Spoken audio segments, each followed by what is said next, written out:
Hello everyone, कैसे हैं आप सभी। मैं मिथिलेश कुमारी स्वागत करती हूं आप सभी का आपके अपने channel Siddharth sir live class में। और आज फिर से लेके आई हूं मैं आप सभी के लिए साइंस के एमसीक्यू। तो चलिए स्टार्ट करते हैं आज के सेशन को। अगर आप चैनल पे नए हैं तो चैनल को सब्सक्राइब कीजिए, बेल आइकन को ऑन कीजिए। वीडियो पसंद आती है तो उसे लाइक कीजिए और अपने दोस्तों के साथ उसे शेयर कीजिए। चलिए स्टार्ट करते हैं। फर्स्ट क्वेश्चन है हमारा, उत्तल दर्पण द्वारा बना प्रतिबिंब। ऑप्शन ए वास्तविक तथा सीधा होता है, ऑप्शन बी वास्तविक तथा उल्टा होता है, ऑप्शन सी काल्पनिक तथा सीधा होता है, ऑप्शन डी काल्पनिक तथा उल्टा होता है। तो इसका जो राइट आंसर है ऑप्शन सी काल्पनिक तथा सीधा होता है। ठीक है, अगर उत्तल दर्पण है, ठीक है, उत्तल दर्पण में क्या होता है पहले ये जान लेते हैं उत्तल दर्पण होता कैसा है। ठीक है, जिस गोलीय दर्पण को परावर्तन सतह उभरी होती है, जिस गोलीय दर्पण की परावर्तन सतह उभरी होती है, जैसे चम्मच का उभरा हुआ भाग हो गया चम्मच का, ठीक है, ये जो उभरा हुआ भाग हो गया ना, ये चम्मच हो गई। एक मिनट सही से दोबारा से बना के बताती हूँ आप सभी को।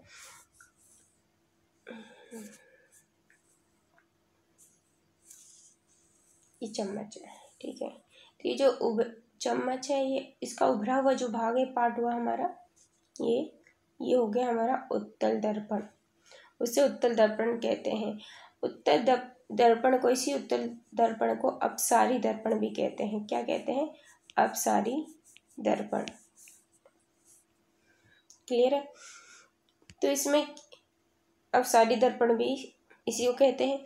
और अगर ये अनंत उत्तल दर्पण, अगर वस्तु अनंत पर होती है, वस्तु अगर अनंत पर है, तो जो प्रतिबिंब बनेगा वो फोकस पे बनेगा, एफ यानी फोकस पे बनेगा, काल्पनिक बनेगा, सीधा बनेगा तथा वस्तु से बहुत छोटा बनेगा।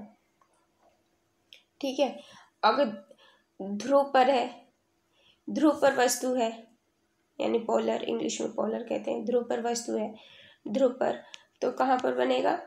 तो दर्पण के पीछे बनेगा, ध्रुव, पोलर तथा फोकस, वह फोकस के बीच में बनेगा, वो भी काल्पनिक बनेगा। ठीक है, अगर अनंत, अगर वस्तु अनंत के बीच में है, के बीच में है, ठीक है, तो सीधा बनेगा, सीधा बनेगा तथा वस्तु से छोटा बनेगा। ठीक है, सीधा तथा वस्तु से छोटा। ठीक है, तो मतलब इसका जो है क्या, इसमें क्या निकल रहा है, जो उत्तल दर्पण में है कि काल्पनिक और सीधा बनता है प्रतिबिंब। ठीक है, ये हमारा जो है वो आ रहा है सामने फैक्ट। गोलीय दर्पण की फोकस दूरी उसकी वक्रता तिर्य्या की, ऑप्शन ए आधी होती है, ऑप्शन बी दुगनी होती है, ऑप्शन सी चौथाई होती है। तो दूसरे का जो राइट आंसर है ऑप्शन ए आधी होती है। जो गोलीय दर्पण की फोकस दूरी उसकी वक्रता तिर्य्या से आधी होती है। हजामत बनाने के लिए किस दर्पण का प्रयोग होता है? ऑप्शन ए उत्तल दर्पण, ऑप्शन बी अवतल दर्पण, ऑप्शन सी समतल दर्पण, ऑप्शन डी गोलीय दर्पण। तो उत्तल दर्पण में बता चुकी हूँ आप, तो इसका जो थर्ड है, इसका जो राइट आंसर है ऑप्शन बी अवतल दर्पण। अब देख लेते हैं अवतल दर्पण क्या होता है। ठीक है, ये गोलीय दर्पण की परावर्तक सतह की धसी हुई सतह है। तो ये जो अंदर वाली होती है ये होती है हमारी अवतल दर्पण, इस तरह सा होता है। ठीक है, इसे उत्तल दर्पण को अपसारी कहते थे और इसे अभिसारी कहते हैं। क्या कहते हैं? अभिसारी दर्पण भी कहते हैं, अभिसारी। ठीक है, वो अपसारी था उत्तल दर्पण, ये अभिसारी। उत्तल व अवतल दोनों ही दर्पण किसी गोले के कटे भाग होते हैं। अंत उस गोले को केंद्र दर्पण का वक्रता केंद्र कहलाता है। एक बार दोबारा से रिपीट कर देती हूँ।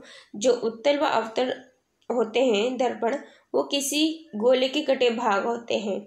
अंत उस गोले का केंद्र दर्पण का वक्रता केंद्र कहलाता है। जो उसका केंद्र होता है दर्पण का, वो गोले का केंद्र जो होता है वो दर्पण का वक्रता केंद्र कहलाता है। दर्पण का क्या कहलाता है? वक्रता केंद्र। किसका केंद्र? गोले का केंद्र। दर्पण का वक्रता केंद्र कहलाता है। ठीक है। और हजामत बनाने के लिए इसी दर्पण का प्रयोग किया जाता है। ठीक है। और अवतल दर्पण का प्रयोग किस किस में किया जाता है? तो हजामत यानी नाई के पास दाढ़ी बनवाने के लिए। ठीक है, नाई के पास जाओगे तो अवतल दर्पण का प्रयोग एक तो हजामत बनाने यानी दाढ़ी बनाने के काम में आता है। अगर आप आँख, कान व नाक के डॉक्टर के पास जाएंगे तो उनके पास भी जो प्रयोग में लाते हैं आँख या कान या नाक की जांच के लिए, जिससे हम चेक करते हैं, तो वो भी क्या होता है? वो भी अवतल दर्पण होता है। तो मतलब आँख, कान तथा एवं नाक के डॉक्टर द्वारा भी उपयोग किया जाता है। गाड़ी की हेडलाइट, जो गाड़ी की हेडलाइट होती है उसमें प्रयोग किया जाता है। और सोलर कुकर में भी प्रयोग किया जाता है। ठीक है, क्लियर इतना पॉइंट? नेक्स्ट क्वेश्चन, द्रव का अपेक्षित घनत्व मापा जाता है। ऑप्शन ए हाइग्रोमीटर से, ऑप्शन बी हाइड्रोमीटर से, ऑप्शन सी रेन गेज से, ऑप्शन डी ओडोमीटर से। तो फोर्थ का जो राइट आंसर है ऑप्शन बी हाइड्रोमीटर से। दूध की शुद्धता किस यंत्र से मापी जाती है? Option A lactometer, option B fathometer, option C hygrometer, option D tachometer. तो 5 का जो राइट आंसर है ऑप्शन है लैक्टोमीटर। तो दूध की शुद्धता लैक्टोमीटर से मापी जाती है। गाड़ी के चालक के सामने लगा रहता है। ऑप्शन ए उत्तल दर्पण, ऑप्शन बी अवतल दर्पण, ऑप्शन सी समतल दर्पण, ऑप्शन डी एक लेंस। तो 6 का जो राइट आंसर है ऑप्शन ए उत्तल दर्पण। तो उत्तल दर्पण का एक तो आपने पता ही चल गया कि गाड़ी के चालक के सामने लगा हुआ, और दूसरा सोडियम परावर्तन लैंप में भी इसका प्रयोग होता है। तो दूसरा अगर आ जाए कि सोडियम परावर्तक लैंप में किसका प्रयोग होता है, तो आप क्या बताएंगे? उत्तल दर्पण का। फोटोग्राफी कैमरे का अभिदृश्य होता है। ऑप्शन ए अवतल लेंस, ऑप्शन बी उत्तल लेंस, ऑप्शन सी उत्तल दर्पण, ऑप्शन डी अवतल लेंस। तो 7 का जो राइट आंसर है हमारा ऑप्शन बी उत्तल लेंस। पानी में हवा का बुलबुला किस तरह का कार्य करता है? ऑप्शन ए उत्तल दर्पण, ऑप्शन बी अवतल दर्पण, ऑप्शन सी उत्तल लेंस, ऑप्शन डी अवतल लेंस। तो 8 का जो राइट आंसर है ऑप्शन डी अवतल लेंस। वायुमंडल की आर्द्रता मापी जाती है। ऑप्शन ए हाइग्रोमीटर से, ऑप्शन बी हाइड्रोमीटर से, ऑप्शन सी बैरोमीटर से, ऑप्शन डी अल्टीमीटर से। तो इसका जो राइट आंसर है 9th का हमारा ऑप्शन ए हाइग्रोमीटर। तो वायुमंडल की आर्द्रता हाइग्रोमीटर से मापी जाती है। भूकंप मापी यंत्र है। Option A seismograph, option B cardiograph, option C stroboscope, option D dictaphone. तो 10th का जो राइट आंसर है हमारा ऑप्शन ए सिस्मोग्राफ। ध्वनि की तीव्रता मापी जाती है। ऑप्शन ए डेसिमल में, ऑप्शन बी तरंग में, ऑप्शन सी आवृत्ति में, ऑप्शन डी श्रव्य तरंग में। तो 11th का जो राइट आंसर है हमारा ऑप्शन ए डेसिबल में मापी जाती है ध्वनि की तीव्रता। तो किस में मापी जाती है ध्वनि की तीव्रता? डेसिबल में। मानव रेटिना पर बना प्रतिबिंब होता है। ऑप्शन ए वास्तविक और सीधा, ऑप्शन बी वास्तविक और उल्टा, ऑप्शन सी काल्पनिक और सीधा, ऑप्शन डी काल्पनिक और उल्टा। तो 12th का जो राइट आंसर है ऑप्शन बी वास्तविक और सीधा होता है। तो मानव रेटिना पर बना प्रतिबिंब वास्तविक और सीधा होता है। जब कोई वस्तु दो समांतर दर्पण के बीच रखी जाती है तो बने हुए प्रतिबिंब की संख्या होगी 2 अनंत,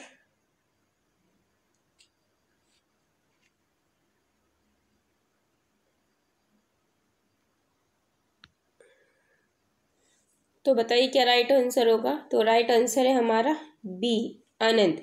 जब कोई वस्तु को 2 समांतर समतल दर्पण के बीच में रखी जाती है तो बने हुए प्रतिबिंब की संख्या अनंत होती है। हृदय की गति सुनने के लिए किस यंत्र का प्रयोग किया जाता है। Option A gyroscope, option B sextant, option C stethoscope, option D stroboscope. तो 14 का जो राइट आंसर है हमारा सी स्टेथोस्कोप। वायुमंडलीय दाब की माप की जाती है। ऑप्शन ए लैक्टोमीटर से, ऑप्शन बी मैनोमीटर से, ऑप्शन सी ओडोमीटर से, ऑप्शन डी बैरोमीटर से। तो राइट आंसर है इसका 15 का ऑप्शन डी बैरोमीटर से। लैक्टोमीटर से किसकी माप की जाती है? दूध की।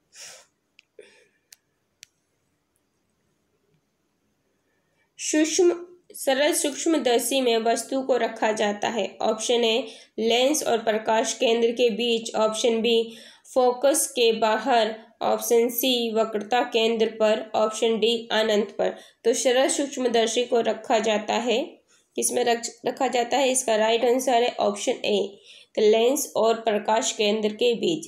तो सरल सूक्ष्मदर्शी में वस्तु को लेंस और प्रकाश केंद्र के बीच रखा जाता है। वनस्पति तेल से कृत्रिम घी बनाने में किस उत्प्रेरक का प्रयोग किया जाता है? तो ऑप्शन ए प्लेटिनम चूर्ण, ऑप्शन बी लोहा चूर्ण, ऑप्शन सी निकल, ऑप्शन डी गर्म एल्यूमीनियम। तो 70 का जो राइट आंसर है ऑप्शन सी निकल। तो वनस्पति तेल से कृत्रिम घी बनाने में निकल उत्प्रेरक का प्रयोग किया जाता है। अमोनिया गैस बनाने की हेबर विधि में किस उत्प्रेरक का प्रयोग किया जाता है? ऑप्शन ए लोहा चूर्ण, option B cupric chloride, option C platinum चूर्ण, ऑप्शन डी निकल। तो 18 का जो राइट आंसर है ऑप्शन ए लोहा चूर्ण। अवतल दर्पण में वस्तु का प्रतिबिंब दर्पण के पीछे काल्पनिक, सीधा तथा वस्तु से बड़ा बनता है। और जब वस्तु होती है तो कहाँ होती है वस्तु? ऑप्शन ए अनंत पर, ऑप्शन बी फोकस पर, ऑप्शन सी ध्रुव पर, ऑप्शन डी फोकस और ध्रुव के बीच। तो 90 का जो राइट आंसर है ऑप्शन डी फोकस और ध्रुव के बीच। तो अवतल दर्पण में वस्तु का प्रतिबिंब दर्पण के पीछे काल्पनिक, सीधा तथा वस्तु से बड़ा बनता है जब वस्तु फोकस और ध्रुव के बीच होती है। रक्त का दाब किस यंत्र से मापा जाता है? Option A pyrometer, option B sphygmomanometer, option C galvanometer, option D anemometer. तो राइट आंसर है 20 का ऑप्शन बी स्फिग्मोमैनोमीटर।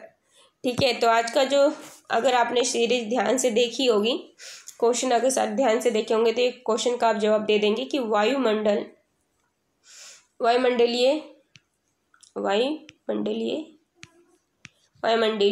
दाब किससे मापा जाता है? तो वायुमंडलीय दाब किससे मापा जाता है ये कमेंट सेक्शन में आपको बताना है। तो आज के लिए इतना ही। Thanks for watching.